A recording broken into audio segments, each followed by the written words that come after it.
আজ ৫ বছর পর আমার স্বামী দেশে ফিরেছে। বাসার সবাই অনেক খুশি ছিল। কিন্তু আমি একদমই খুশি ছিলাম না। কেন খুশি ছিলাম না একটু পরেই বলছি। স্বামী আমাকে জিজ্ঞেস করলো, "কি ব্যাপার? তোমার কি মন খারাপ? আমি আসাতে কি তুমি খুশি হওনি? তোমার কি কোনো সমস্যা হয়েছে?" তখন আমি বললাম, "না, আমার কোনো সমস্যা হয়নি। তুমি রেস্ট নাও, আমি একটু পরে আসতেছি।" তার জন্য যখন পানি নিয়ে যাচ্ছিলাম তখন আমার পায়ে একটু আঘাত ছিল। আমি একটু খুঁড়িয়ে, খুঁড়িয়ে হাঁটছিলাম। এটা আমার হাসব্যান্ডের চোখে পড়ে। সে আমার তখন জিজ্ঞেস করে, "তোমার পায়ে কি হয়েছে?" আমি বললাম, "তেমন কিছু না। একটু ব্যথা পেয়েছি।" তখন আমার স্বামী বলল, "ও আচ্ছা ঠিক আছে। আমি অনেক ক্লান্ত। আমি একটু ঘুমিয়ে নেই। ঘুম থেকে উঠে আমরা দুজন বিকেলবেলা ঘুরতে বের হবো।" এই বলে সে ঘুমিয়ে পড়ে। সে ঠিক ৩-৪ ঘন্টা পরে ঘুম থেকে উঠে বলে, "সুন্দর একটা নীল শাড়ি পরো আর সাথে সুন্দর, সুন্দর গয়না পরবে। আমরা ঘুরতে বের হবো।" আমি একটু হেসেই উত্তর দিলাম, "আমি এসব কোথায় পাবো? আমার হাতে গোনা ২-৩ টা শাড়ি আর ২-৩ টা জামাকাপড় আছে যেগুলো কিনা সবসময় আমি বাসায় পরি।" এটা শুনে আমার স্বামী চেঁচিয়ে চিৎকার করে বলে উঠল, "মজা করো না আমার সাথে। যেটা বলেছি সেটা করো।" আমিও জবাব দিয়ে দিলাম, "কেন মজা করতে যাবো আমি তোমার সাথে?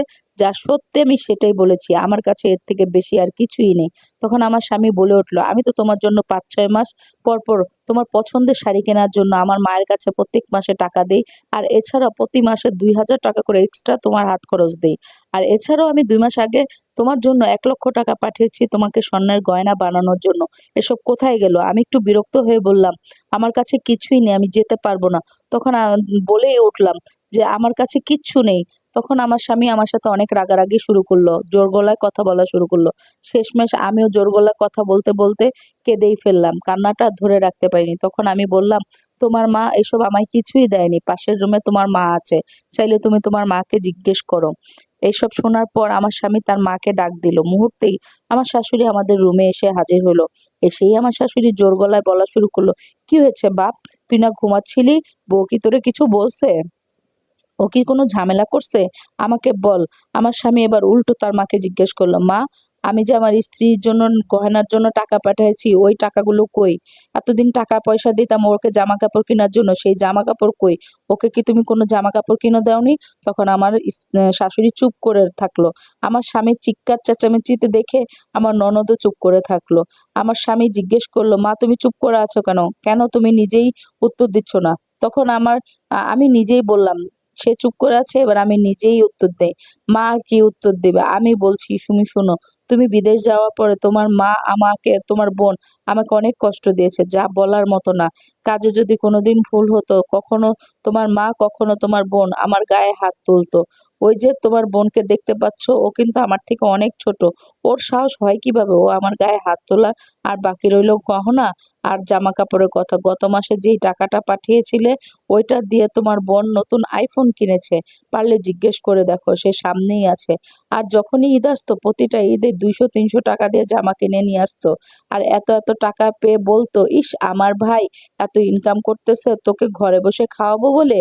আর কত কিছু যে বলতো এ আর বলার মতো না। তুমি জিজ্ঞেস করেছিলে না আমার পায়ে কি হয়েছে? আমি কিভাবে পায়ে ব্যথা পেয়েছি? তাহলে শোনো, গত পরশুদিন আমি রান্না করতে যেয়ে রান্নায় একটু ভুল হয়েছিল। খেতে একটু খারাপ হয়েছিল। তাই তোমার মা আমার পায়ে তরকারি ফেলে দিয়েছিল। তুমি জানতে চেয়েছিলে না কেন তোমার সাথে আমি কথা বলি না? তোমার মা আর বোন তোমার সাথে আমাকে কথা বলতে দিত না।" এসব কথা শোনার পর আমার স্বামী তার মাকে জিজ্ঞেস করে, "মা, আমার বউ যা বলতেছে তা কি সত্যি?" আমার শাশুড়ি তখন এই প্রশ্নের উত্তর দিতে পারে না। কারণ তার কাছে আসলেই কোনো উত্তর ছিল না। "কেন?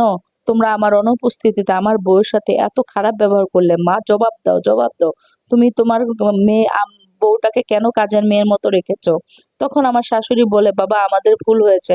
আমাদেরকে ক্ষমা করে দিস।" আমার ননদও বলে, "আমাদেরকে ক্ষমা করে দেন ভাইয়া। আর এরকম হবে না।" এই অবস্থায় আমার স্বামী অনেক রেগে যায়। তখন আমার স্বামীকে বললাম, "তুমি শান্ত হও, যা হওয়ার হয়েছে।" তখন আমার শাশুড়ি আর ননদ রাগ করে ঘর থেকে বের হয়ে যায়। তখন আমার স্বামী আমাকে বলে ওঠে, "আমার অনেক ভুল হয়েছে। তোমাকে এভাবে রাখা আমার উচিত হয়নি। তুমি আমাকে ক্ষমা করে দাও। তোমার কাছে আমি ক্ষমা চাচ্ছি।" এখন আমি আর আমার স্বামীকে বললাম, "তোমার অনেক দোষ নাই। তোমার কোনো দোষ নাই। তুমি কেন ক্ষমা চাচ্ছ? ক্ষমা চাওয়ার কোনো দরকার নাই। তোমার কাছে আমি একটা জিনিস চাইবো। তুমি কি রাখবা? তুমি কখনো বিদেশ যাবা না। যেটাই হয় দেশে থাকবা।" তখন আমার স্বামী বলে উঠল, "কথা দিচ্ছি তোমাকে, আমি আর কোনোদিন বিদেশ যাব না।" আমার স্বামী তখন আমাকে বলেছে, "অনেক হয়েছে। চলো এবার আমরা মার্কেটে যাই। তোমার যা, যা লাগবে, যা, যা নেই আমি সবকিছু কিনে দিব। আর আমরা দুজন অনেক, অনেক ঘোরাফেরা করব।" আসলে সত্যি কথা বলতে কি, যাদের স্বামী বিদেশে থাকে, প্রবাসে থাকে, প্রবাসীদের বউদের অনেক কষ্ট হয়। শেষমেষ তাদের শ্বশুর-শাশুড়ির বাড়িতে এমনভাবে থাকতে হয়, যার কোনো কথাই নেই।